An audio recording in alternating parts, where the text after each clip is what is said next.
Il faisait beau, le soleil était radieux.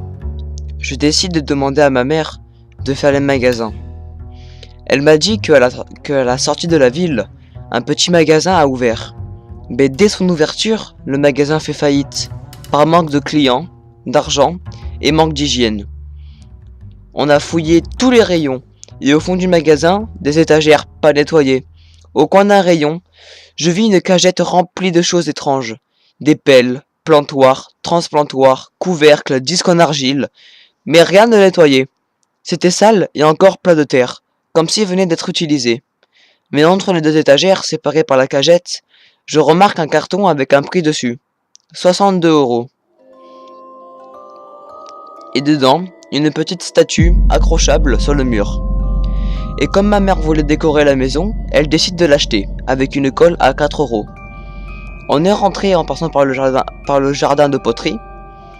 Les gens nous regardaient d'un air effrayé. Ma mère me disait si on n'a pas raté un panneau disant que le jardin était interdit au public. Cela était louche, mais en vain. Nous continuons le chemin pour rentrer.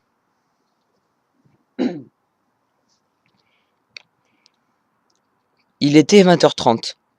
En rentrant, mon père venait juste d'arriver. On lui a raconté notre journée, et au passage où je lui ai dit que j'ai trouvé une statue, un orage éclata et faisait sursauter ma petite sœur de 3 ans, qui avait passé la journée avec mon père. Ma mère a directement rangé les courses, et moi, je sortais la statue. Elle faisait la taille de ma tête, c'était rigolo. Je renversais la colle. Ma mère a donc d'elle-même installé la petite statue en haut du mur devant la table où nous mangeons chaque soir au dîner. Puis moi, donc Julian, 15 ans, et je suis en 3e. Après le dîner, ma mère regarda des films, puis télé-réalité. Elle se couche souvent vers minuit 30, minuit 40. Mais moi je reste éveillé jusqu'à 3 h du matin car je reste sur l'ordi du salon, ou parfois je regarde un documentaire de voiture, comme l'histoire d'Henry Ford, les créateurs de Ford, ou la création d'Aston Martins. Mais ce soir-là, je préférais rester sur l'ordi, jouer à des jeux et aller sur les réseaux sociaux. Donc l'ordi qui est de dos au salon, et la télé de l'autre côté, la table à manger à côté de moi, et le bureau de dossier à ma mère sur le côté du salon. Maintenant vous connaissez l'ordre de mon salon. J'étais sur l'ordi, et j'entendis un bruit, comme un sifflement. Ça venait de derrière la statue. Au moment où je monte sur la chaise, la télé s'allume d'un coup. Ça met une chaîne de poterie qui tourne mal, où des gens ont raté leur poterie. D'un coup, une petite fille se met à pleurer. Et c'était pas la télé. J'éteins ce dernier et je vais calmer ma sœur.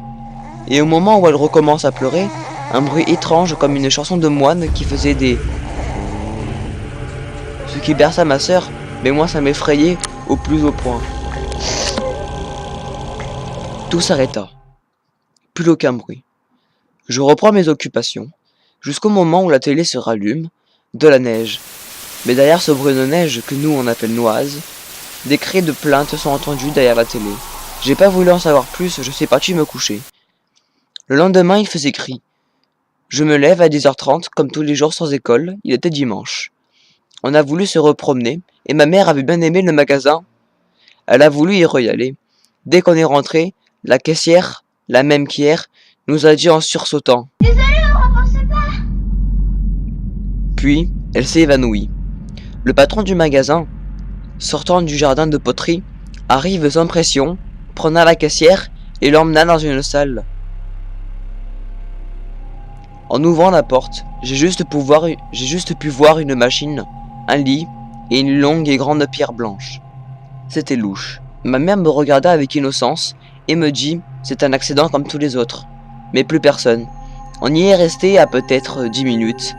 On s'est assis, promené dans le magasin, aucun bruit. On est sorti et on est rentré à la maison. Le soir, je suis resté tard comme hier soir, mais j'avais un sentiment de rendez-vous, comme si quelque chose allait m'attendre et que je n'y étais pas prêt. Il est 1 h du matin. La télé s'allume. Émet des images de l'enfer sur une chaîne inconnue, la chaîne 666. Les chants de moine revient. Et je commence à avoir la tête qui tourne. Ma petite sœur pleure. Et là, plus aucun bruit. Et là, plus aucun bruit. Puis, des coups dans le mur se font entendre, de plus en plus fort. Moi qui pensais que c'était ma sœur, Bah, c'était en fait la statue, car il est placé sur le mur qui sépare le salon à sa chambre. La statue poussa des cris, car elle avait une bouche ou un micro qui servait à lancer des cartes vitales ou bancaires. Cria, mes parents eux n'entendaient rien, ça devenait sourd, puis d'un coup tout s'arrête, et la statue se met à parler.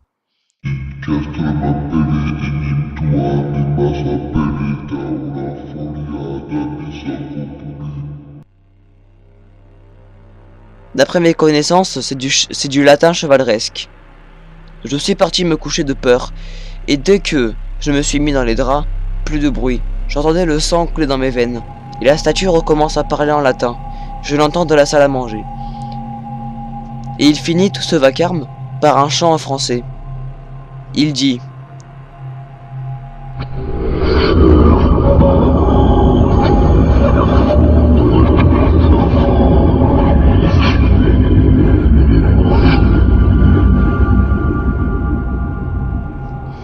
puis la statue se tait.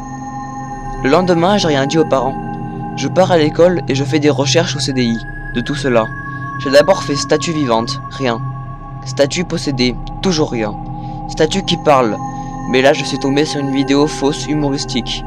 Donc j'ai changé de moteur de recherche et j'ai pris un moteur pas très connu. J'ai juste tapé statue diable, il m'a mis des images de statues en forme de diable évidemment, et là, une statue qui gâche ma vie, fait peur, parle et possède. Plus bas, je trouve la fabrication. Statues en pierre et argile, soit vendues dans des petits commerces en faillite, cause naïveté. Ils sont fabriqués avec des âmes bloquées. La pierre utilisée est une pierre très rare qui aimante les spectres. Toute statue de cette sorte que vous achetez est synonyme d'achat d'une âme égarée. Les vaudous les fabriquent afin de donner vie à une chose sans organes et sans règles pour ensuite invoquer les pires démons. Et là, une coupure de courant se déclara. Mince. On reprit les cours et je rentre chez moi, tout se passe bien. Le soir, j'attendais avec impatience le phénomène paranormaux. Il était 1h du matin. Ça y est, ça commence. L'acte 1 commence. La télé qui bug. Cette fois-ci, c'est une chaîne inconnue avec des chiffres qui n'existent pas. L'acte 2. Le chant des moines. Très très fort, ça me casse à les oreilles. L'acte 3. La statue chante en latin. L'acte 4. La statue chante en français. Mais il manque l'acte 5. Et là, il n'y a plus de bruit. Puis je me retourne. Et devant la porte d'entrée, 3 hommes capuchés marchent lentement vers moi. Ils s'agenouillent et le noir s'installa. Je ne voyais rien, et quelque chose de noir me fixa de ses yeux rouges. Il se rapproche de plus en plus. Puis tout devant moi, à quelques millimètres de mon visage, il me dit: Merci de m'avoir libéré. Casse la statue, et toi aussi tu seras libéré. Je casse la statue et...